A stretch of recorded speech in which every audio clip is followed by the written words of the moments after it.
नमस्कार, मैं हूं ज्योति सिंह। सुबह की बड़ी खबर आपको बता दें। आज की ब्रेकिंग न्यूज में ग्वालियर से जहां गेस्ट हाउस के बाहर एक युवती ने जमकर ड्रामा किया।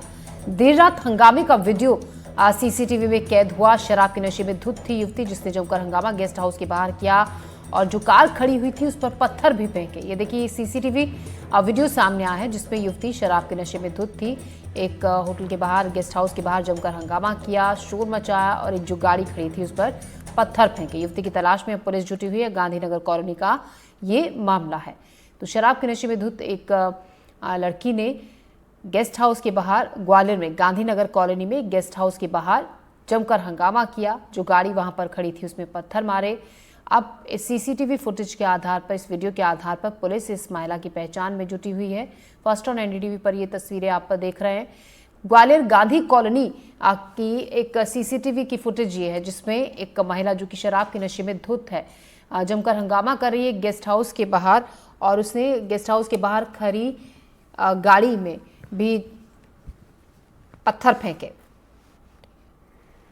तो हंगामे का वीडियो सीसीटीवी कैमरे में कैद हो गया। अब इसी के आधार पर पुलिस मामले की जांच कर रही है।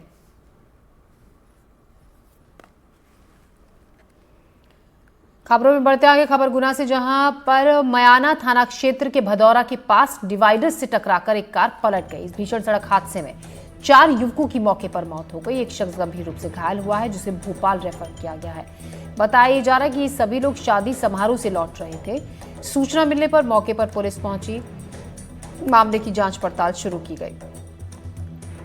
तो गुना से एक खबर, जहां मयाना थाना क्षेत्र के भदौरा के पास डिवाइडर से टकराकर एक कार पलट गई। 4 युवकों की मौके पर ही मौत हो गई।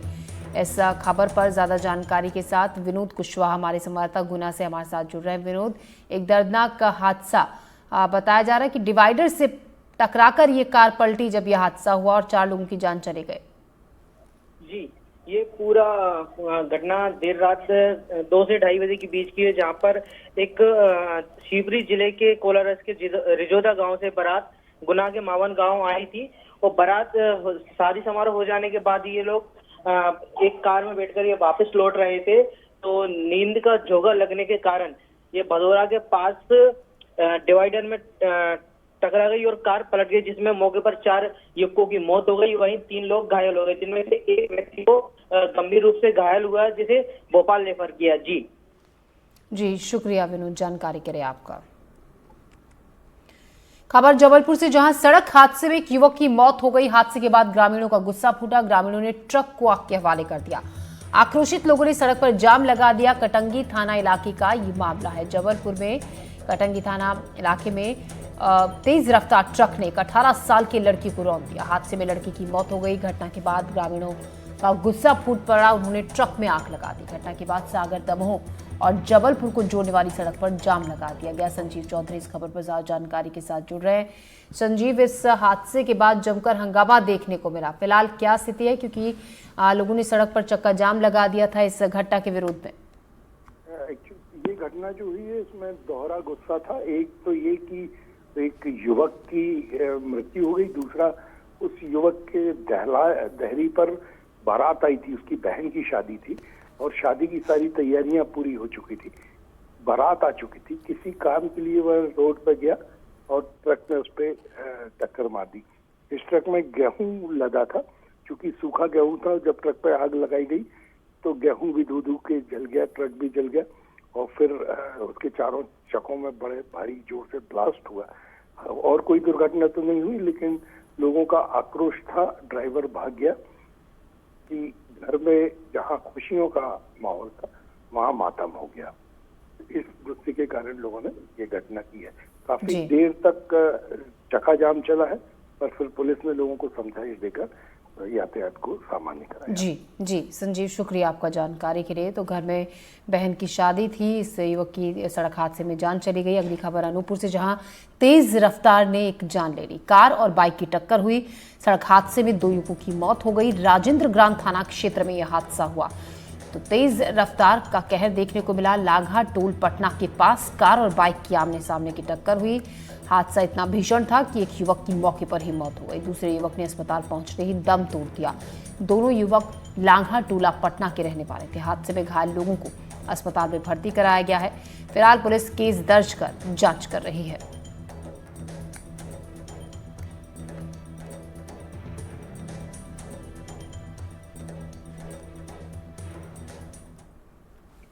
अंबिकापुर में बिजली कटौती को लेकर युवा कांग्रेस कार्यकर्ताओं ने विद्युत विभाग का घेराव किया और जमकर प्रदर्शन किया। कांग्रेस के युवा कार्यकर्ताओं का आरोप है जिले में लगातार बिजली कट रही है, जिससे लोगों को परेशानी का सामना करना पड़ रहा है।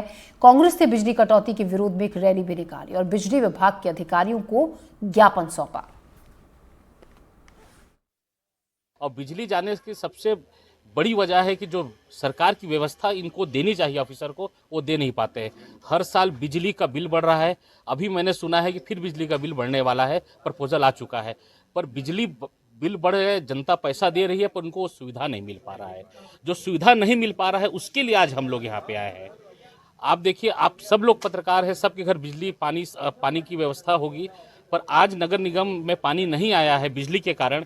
नगर निगम वाले बिजली को बोलते हैं, बिजली वाले नगर निगम को बोलते हैं, तो कुल मिला के आपस में इनका कोई तालमेल नहीं है। जिस प्रकार से लाइट गोल होती है उसी के साथ पानी की सप्लाई भी बंद हो जाती है। 2 दिनों से यही व्यवस्था बनती आ रही है कि जिस प्रकार लोगों के पास पानी की व्यवस्था नहीं पहुंच पा रही है, लोगों को नगर निगम के टैंकर के माध्यम से हम लोगों को पानी की व्यवस्था देनी पड़ रही है। इसीलिए आज हम लोग मांग करने आए थे कि जिस प्रकार अभी गर्मी का मौसम चल रहा है, आप लोगों को ऐसी व्यवस्था बनानी चाहिए कि जहाँ भी बड़े बड़े व्यापक रूप से जो पेड़ हो गए हैं उन पेड़ों की छटाई कर अभी से मेंटेनेंस का कार्य आप लोग को चालू कर लेना चाहिए, क्योंकि गर्मी का समय है, आने वाले समय बारिश का समय होगा, उस समय और भी परेशानियों का सामना जिस प्रकार शहरवासी अभी कर रहे हैं उसी प्रकार से करना पड़ेगा। इन मांगों को लेकर हम लोग आए थे। बड़वानी जिले में किसान बड़ी संख्या में केले की खेती करते हैं। बड़वानी में उगाए गए केले की मांग देश ही नहीं विदेशों में भी है। खासकर मध्य पूर्व एशिया में इन केलों की अच्छी डिमांड है। जिले में करीब 1700 से 1800 हेक्टेयर जमीन में केले की फसल लगाई जाती है। केला और दूसरी अन्य फसल भी करते हैं, वही मुख्य फसल केला की। कितने हेक्टेयर में लगा है केला? केला करीबन 8 से 10 हेक्टेयर मेरा खुद का लगा है। कब से लगाते आ रहे हैं केले? केले करीबन 2010-11 से चालू किया है। अच्छा, और कुल मिला के कितनी जमीन पर केला लगाया आपने? दूसरे भी आपने अगर एरिया में देखा जाए, बड़वानी एरिया में तो करीबन 1700-1800 हेक्टेयर में लगता है। करीबन एकड़ में इसको देखें तो करीबन 4000-4200 एकड़ में लगता है। अभी स्थिति क्या है और आपके यहाँ फसल कटाई चल रही है, क्या भाव में जा रहा है? अभी करीबन 15 रुपये, 14 रुपये, 15 रुपये, 16 रुपये में चल रहा है और अच्छा रेट अभी मिल रहा है। दुर्ग से बड़ी खबर, जहां 24 घंटे में दूसरी बार चाकूबाजी की वारदात हुई। बारात में डीजे को लेकर यह विवाद हुआ था। 2 से 3 हमलावरों ने चाकू से हमला किया। हमले में 2 लोग गंभीर रूप से घायल हैं। घायलों को अस्पताल में भर्ती करा दिया गया है। तो 24 घंटों में दूसरी बार चाकूबाजी की वारदात सामने आई है। बारात में डीजे को लेकर यह विवाद हुआ। 2 से 3 हमलावरों ने चाकू से हमला कर दिया। इस हमले में 2 लोग गंभीर रूप से घायल हो गए। फिलहाल घायलों को अस्पताल में भर्ती करा दिया गया है। खबर अंबिकापुर से, जहां बंद कमरे में मिला महिला का शव। लहूलुहान हाल में महिला का शव मिला। धारदार हथियार से महिला की हत्या की गई। मौके पर डॉग स्क्वाड की टीम पहुंच गई है। फॉरेंसिक और पुलिस की टीम भी मौके पर मौजूद है। लखनपुरा थाने के राजपुरी कला की ये घटना है। एक महिला का लहूलुहान हाल में शव घर के अंदर कमरे में बंद मिला। अब पुलिस मामले की जांच कर रही है। धमतरी में चोरी के मामले में बड़ी कार्रवाई हुई। 2 चोरों को पुलिस ने गिरफ्तार कर लिया। चोरी का सामान खरीदने वाले 2 आरोपी भी गिरफ्तार हुए हैं। जेवरात 58,000 नकद, बाइक बरामद की गई है। 3 जगह चोरी की वारदात को अंजाम दिया गया है और अब पुलिस इस पूरे मामले की जांच पड़ताल कर रही है। 2 चोरों को गिरफ्तार कर लिया गया है। पुलिस ने इनके पास से सोने चांदी के जेवर और 58,000 रुपए नकद और एक मोटरसाइकिल भी बरामद की है।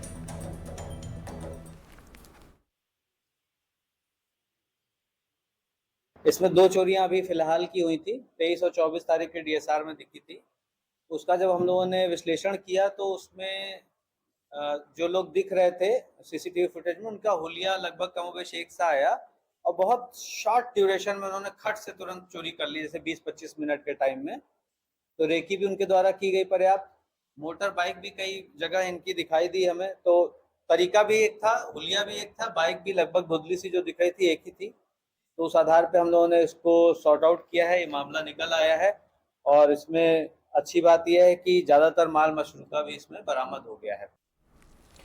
बिलासपुर में ज्वेलर से ठगी करने वाले गिरोह का खुलासा हुआ है। 3 महिलाओं समेत 5 लोग गिरफ्तार किए गए हैं। महाराष्ट्र के गोंदिया जिले से पकड़े गए आरोपी नकली सोने के जरिए ज्वेलर से ठगी की गई थी।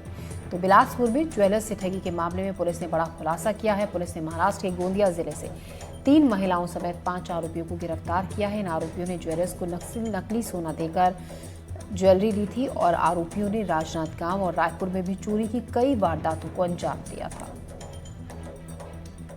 29 तारीख को ये लोग आए थे, दो महिला थी, एक थोड़ी सी हेल्दी महिला थी, एक दुबली महिला थी। और वो लोग नकली सोना लेके आए थे। नकली सोना में इतना परफेक्ट बना हुआ था जिसमें पीसी ज्वेलर्स PCJ का हॉलमार्क लगा हुआ था और KKJ का हॉलमार्क लगा हुआ था। सभी सामानों में हॉलमार्क लगा हुआ था, जिसको हमने एक बार टेस्टिंग किया तो उसमें सही उतरा, जिसमें हार्ड टेस्टिंग किए थे लेकिन उसमें सही उतरा था। फिर अब उन्होंने बहुत हड़बड़ी से सामान खरीदने की कोशिश की और उन्होंने पक्का बिल बनवा के सामान खरीदा और करीब 4.5 लाख के आसपास उन्होंने सामान दिया है और 4,40,000 के आसपास उन्होंने नया सामान हमारे से लिया है और कुछ कैश जो 12-13 हज़ार की रकम है वो हमसे प्राप्त किए उन्होंने, जो बचा हुआ कैश था। सदर बाजार में हिम्मतलाल ज्वेलर्स दुकान में करीब 11:30 से 12:30 के बीच 2 महिलाएं पहुंची थी और उन्होंने सोना एक्सचेंज करने के नाम से अपने जो पहने हुए जो सोने का जो ज्वेलर था उसको दुकान में एक्सचेंज किया और करीब 42 ग्राम सोना और 14,000 रुपये नकद लेके कुल लगभग 4,55,000 रुपये की उनके द्वारा ठगी की गई और वो वहाँ से एक ऑटो में बैठ के चले गए थे। SCCB की टीम और थाना कोतवाली की टीम सक्रिय हुई और उनके गुजरने का जो रास्ता था उसको में लगभग 200 से 250 CCTV फुटेज को चेक किया गया तथा अन्य जो तकनीकी तरीके हैं उन सभी तरीकों से उनको ट्रेस किया गया और महाराष्ट्र पुलिस के भंडारा जिले की पुलिस के सहयोग से आरोपियों को पकड़ा गया। बुरहानपुर से खबर, जहां पर वक्फ संशोधन कानून का विरोध हुआ। बुरहानपुर में लाइट बुझाकर विरोध प्रदर्शन किया गया। All India Muslim person law board के आह्वान पर प्रदर्शन हुआ। एक शादी समारोह के दौरान 15 मिनट के लिए लाइट बंद कर दी गई। बुरहानपुर में वक्फ संशोधन कानून का अनोखा विरोध देखने को मिला। शादी समारोह के दौरान लाइट बुझाई गई। ये प्रदर्शन all India Muslim person law board के आह्वान पर किया गया।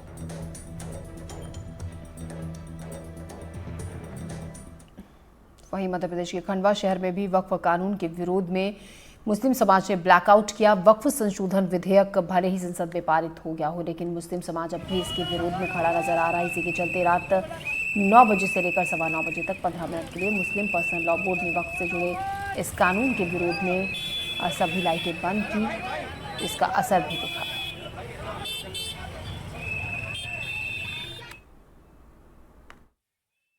मुस्लिम पर्सनल लॉ बोर्ड की जो मुहिम थी, जो वक्फ कानून पार्लियामेंट में पारित हुआ है, उसके विरोध के चलते जो मुस्लिम पर्सनल लॉ बोर्ड की मुहिम थी उसके सिलसिले में खंडवा शहर के अंदर तमाम लोगों ने, तमाम मुसलमानों ने बढ़ चढ़ के इस मुहिम में हिस्सा लिया और तमाम लोगों ने जिस तरीके से अपने कारोबार में, जिस तरीके से अपने घरों के अंदर लाइट बंद करके हुकूमत हिंदुस्तान को ये पैगाम खंडवा की सरजमीन से पहुंचाया है कि अगर वक्फ बिल्कुल लागू किया जाएगा तो मुसलमान अपने बिल की हिफाजत के लिए, अपने वक्फ संपत्ति की हिफाजत के लिए जो भी मुस्लिम पर्सनल लॉ बोर्ड जो मुहिम चलाएगी उसमें बढ़ चढ़ के हिस्सा लेगा।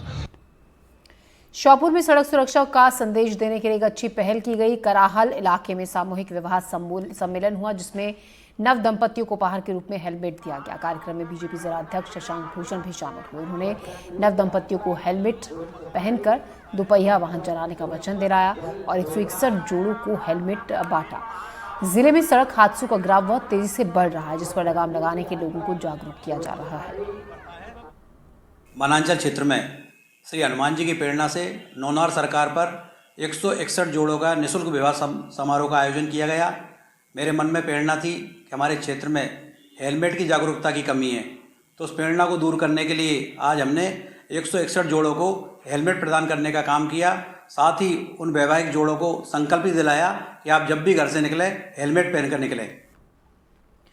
जबलपुर में एक अस्पताल में आग लगी। आग के एक बार फिर से सरकारी विभागों के कामकाज की इसने पोल खोलकर रख दी। जिम्मेदार विभाग एक दूसरे पर आरोप लगाने में लगे रहे, जो कि जिम्मेदारी तय करने की कोई स्पष्टता नहीं दिख रही थी। चिकित्सा विभाग का कहना है कि अब फायर एनओसी और बिल्डिंग सर्टिफिकेट जारी करने की जिम्मेदारी नगर निगम को दे दी गई है। स्वास्थ्य विभाग तो तभी अस्पताल को लाइसेंस देता है जब नगर निगम द्वारा ये प्रमाण पत्र जारी किए जाते हैं। नगर निगम के फायर विभाग का कहना है सरकार के नए दिशा निर्देशों के अनुसार जबलपुर के 153 अस्पतालों में से केवल 24 बड़े अस्पताल जिनमें 50 या उससे अधिक बिस्तर है, उनका फायर ऑडिट करने का अधिकार अब नगर निगम के पास है।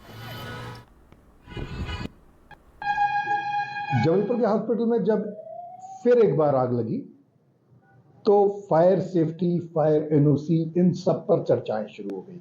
हमारे साथ जबलपुर नगर निगम के फायर अधीक्षक कुशाग्र ठाकुर है। कुशाग्र जी बताइए, जबलपुर में कितने हॉस्पिटल हैं जिनके लिए फायर एनओसी लगती है? मुझे जानकारी में है कि 150 से ज़्यादा हॉस्पिटल्स है, लेकिन वो सभी आपके जिम्मे नहीं आते हैं। वो आते हैं, कौन से हॉस्पिटल आपके जिम्मे आते हैं, किनके पास फायर एनओसी है और किनके पास नहीं है? नगरीय प्रशासन के द्वारा जो दिशा निर्देश जारी किए गए थे 2022 में, उसके मुताबिक 50 से अधिक क्षमता जो बेड क्षमता वाले अस्पताल होते हैं उनका फायर सेफ्टी सर्टिफिकेशन हमारे द्वारा होता है, या फिर ऐसे अस्पताल जो 15 मीटर से ऊंची बिल्डिंग में हो, या फिर ऐसे अस्पताल जो किसी एक फ्लोर पर 500 स्क्वायर मीटर से अधिक क्षेत्रफल पर निर्मित हो। तो जो लगभग 150 अस्पताल जैसे नगर निगम जबलपुर की सीमा अंतर्गत हैं, तो उनमें से 24 ऐसे अस्पताल आते हैं जो इस क्राइटेरिया के अंदर फिट होते हैं। और जैसे कि आपने पूछा, उसमें से 4 ऐसे अस्पताल हैं जिनके पास फायर सेफ्टी सर्टिफिकेट नहीं है। जब फायर सेफ्टी सर्टिफिकेट तो आपने दे दिए जी, लेकिन जो फायर सेफ्टी के नॉर्म्स हैं वो पूरे नहीं हो रहे। उसमें एक नॉर्म्स आते हैं कि पूरी उसको फायर ब्रिगेड को मूव करने के लिए जगह चाहिए, किसी हॉस्पिटल में नहीं है। जहाँ है भी तो वहाँ इंक्रोच की गई है, किसी ने कचरा डाला है, किसी ने वहाँ पे कैंटीन खोल दी है, किसी ने एक्सरे मशीन लगा दी, तो फिर कैसे सर्टिफिकेट जारी कर दिया आपने? दरअसल होता ये है कि फायर सेफ्टी जो सर्टिफिकेशन प्रोसीजर है, इसमें जो मैंडेटरी डॉक्यूमेंट सबमिशन होते हैं उसमें एक बिल्डिंग का सैंक्शन मैप भी होता है।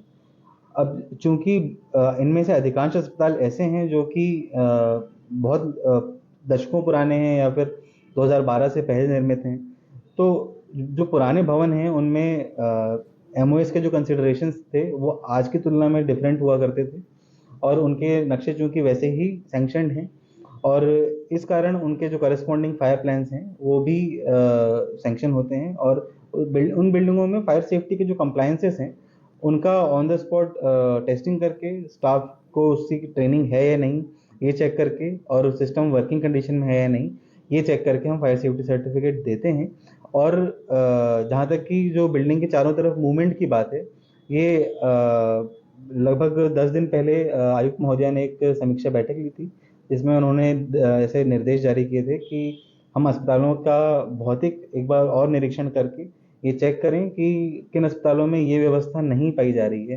तो अभी उनके निर्देश के बाद से हम लगातार अस्पतालों के निरीक्षण कर रहे हैं, और अभी ये प्रोसेस एक्चुअली ऑनगोइंग है। हालांकि अब तक हमने जितने भी निरीक्षण किए हैं उनमें से किसी भी अस्पताल में ये जो फैसिलिटी है आसपास स्पेस क्लियर होने की, वो हमें नहीं मिली। करीब कितने के किया? अब तक हमने 24 अस्पतालों के निरीक्षण कर चुके हैं। तो इस तरह जो मरीज हैं उनकी जान जो है वो कागजों में और नियमों में उलझी है। जब कोई घटना होती है तो नियम, कानून, कागज खोल लिए जाते हैं, और उसके बाद एक बार फिर जांच चलती रहती है। एक बार फिर जबलपुर में एक हॉस्पिटल में आग लग गई। कोई जनहानि तो नहीं हुई, लेकिन एक बार फिर जो चिकित्सा विभाग है उसमें हड़कंप मचा हुआ है। फिर जांच शुरू हो रही है, फिर एनओसी मांगी जा रही हैं। डॉक्टर संजय मिश्रा मुख्य चिकित्सा अधिकारी जबलपुर हमारे साथ हैं। डॉक्टर साहब, ये बताइए कि अब क्या कर रहे हैं? ये तो दूसरी घटना हो गई। देखिए, निश्चित रूप से जो कल रात को घटना हुई थी और उस अस्पताल का पंजीकरण, जैसा मैंने कल भी बताया था कि हम लोगों ने पहले ही निरस्त कर दिया था। निश्चित रूप से ये बहुत ही गंभीर मामले हैं, क्योंकि पहले भी बहुत बड़ी दुर्घटना यहाँ हो चुकी है जिसमें लोगों की मृत्यु भी हुई थी। कल ये बहुत अच्छी बात ये रही कि कोई जनहानि नहीं हुई, क्योंकि टॉप फ्लोर पर आग लगी थी और समय रहते उसको बुझा लिया गया। लेकिन जैसा माननीय कलेक्टर महोदय ने निर्देश दिया है कि अब जो अस्पताल हैं एक बार पुनः उनके सब स्तरों पे हम जांच कराएं कि ये अस्पताल किस तरह से कार्य कर रहे हैं, जैसे भवन से संबंधित है, अग्नि से संबंधित है, पॉल्यूशन से संबंधित है और जो वहाँ स्टाफ काम कर रहा है। तो इस आधार पे जो निर्देश प्राप्त हुए हैं हम टीम गठित करके अब पुनः अस्पतालों के इंस्पेक्शन या निरीक्षण करवाएंगे और यदि कहीं पे कोई कमी पाई जाएगी इन अलग अलग मापदंडों में तो उस अनुसार कार्यवाही करेंगे।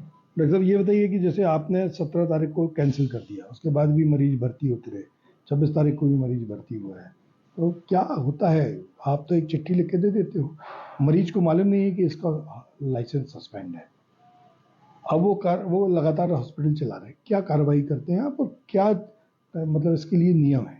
देखिए, अब चूंकि ये पूरी तरह से अस्पताल की गलती थी कि जब अपन ने मरीजों को भर्ती करने के लिए मनाही कर दी थी, उसके बाद यदि उन्होंने मरीज भर्ती किए हैं तो प्रशासनिक स्तर पर निश्चित रूप से जो जांच रिपोर्ट इसमें दी जाएगी उस पर बड़े स्तर पर कार्यवाही होगी, क्योंकि उन्हें भर्ती नहीं करना था। और इसके लिए कुछ एक ऐसा सोचा जा रहा है कि हम जो नोटिस है या तो उसको अस्पताल के बाहर भी चस्पा करें या कोई एक बैनर उनको दें अस्पताल को कि वो बाहर लगाएं, जिस पर ये स्पष्ट लिखा हो कि इस तारीख से इस अस्पताल का रजिस्ट्रेशन निरस्त हो चुका है, अतः इन्हें अस्पताल में मरीज भर्ती नहीं करना है। डॉक्टर साहब ये बताइए कि लगातार घटनाएं होती हैं, उसके बाद प्रशासन जगता है, इतने समय तक जब क्यों कुछ नहीं होता? देखिए, अस्पताल जब पंजीकरण के लिए अपनी एप्लीकेशन देते हैं तो उसके लिए कुछ 9 या 10 महत्वपूर्ण कागजात होते हैं जो उन्हें देना रहता है। उसमें से एक महत्वपूर्ण होता है अग्निशमन के लिए। अब शासन ने इसमें 2 स्तर पर बना दिए गए हैं कि जिनके बेड संख्या 50 से ज़्यादा है, जिनका ज़मीनी तल क्षेत्रफल 50 वर्ग मीटर से अधिक है और जिनकी ऊंचाई 15 मीटर से ज़्यादा है, तो उन्हें नगर निगम के द्वारा फायर एनओसी लेना होता है।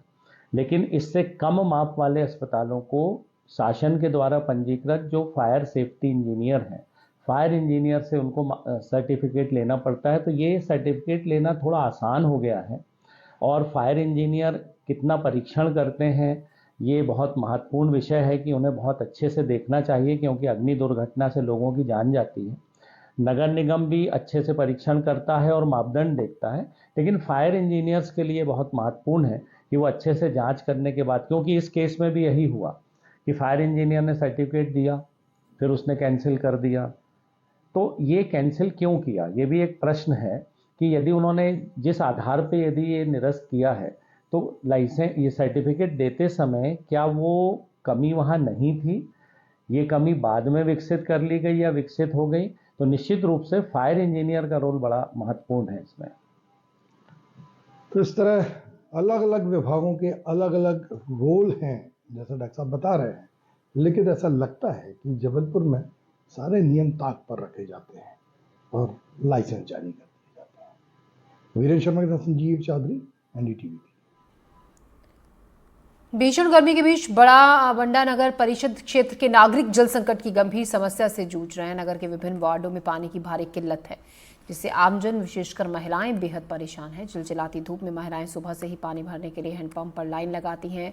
पूरे इलाके में हैंडपंप ही एकमात्र सहारा बचा है। लोगों की संख्या अधिक होने की वजह से उन्हें घंटों इंतजार भी करना पड़ता है। अपनी बारी आने के बाद महिलाएं पानी भरती हैं, फिर घरेलू कामकाज में लग जाती हैं। नगर परिषद द्वारा संचालित नल जल योजना भी लोगों को राहत नहीं दे पा रही। उनका कहना है 8 से 10 दिन में केवल एक ही बार पानी आता है, जिससे उन्हें काफी परेशानी होती है। 10 दिन हो गए ना तो नल आ रहे हैं और ये हैंडपंप है जिसमें बहुत काम चलता था, वो भी उसमें भी पानी नहीं निकल रहा है। 2-2, 3-3 घंटा उसमें हैंडपंप पे ठाड़े रहते हैं। 15-20 मिनट जब वो नल को रोको जब पानी निकल रहा है। 1 किलोमीटर दूर से पानी। क्या एक ही सहारा मात्र है आपके? सहारा केवल वार्ड नंबर 10 में केवल यही हैंडपंप है तेलाती में। ये जल संकट कितने दिनों से है? 10 दिन से। पहले पानी आता था?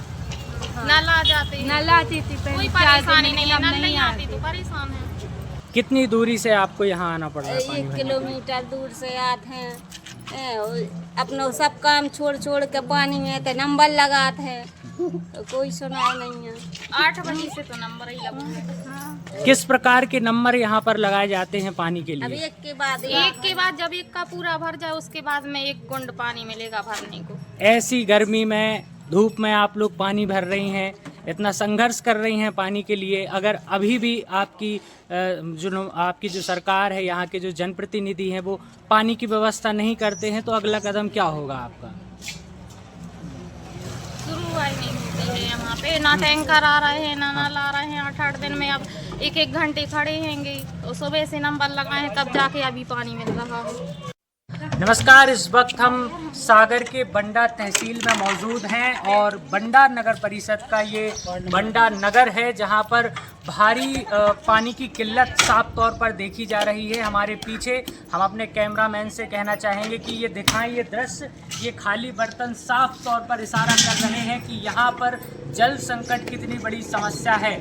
आज जहाँ भारत चांद सितारों पर पहुँचने की बात कर रहा है, वहीं दूसरी ओर सागर का एक ऐसा इलाका है जहां पर सूखे की मार यहाँ के लोग झेल रहे हैं और सूखे का दंश झेल रहे हैं। यहाँ ना पेयजल की व्यवस्था है, ना यहाँ पर नल जल योजना का लाभ मिल पा रहा है। लंबी लंबी कतारें यहाँ पर लोगों को इंतजार करना पड़ रहा है अपनी बारी का। जब उनकी बारी आती है उसके बाद वे यहाँ से अपने खाली बर्तनों को भरकर घर ले जाते हैं। वहीं दूसरी ओर हम अगर बात करें तो यहाँ के जो जनप्रतिनिधि हैं अभी तक कोई बड़ा कदम नहीं उठा पाए। साफ तौर पर हम यहाँ के जो नुमाइंदे हैं, यहाँ के जो लोग हैं, रहवासी हैं, हम उनसे बात करने की कोशिश करेंगे, जानने की कोशिश करेंगे। अगर अभी भी ऐसा ही हाल रहा या ऐसी व्यवस्था रही तो अगला कदम इनका क्या होने वाला है।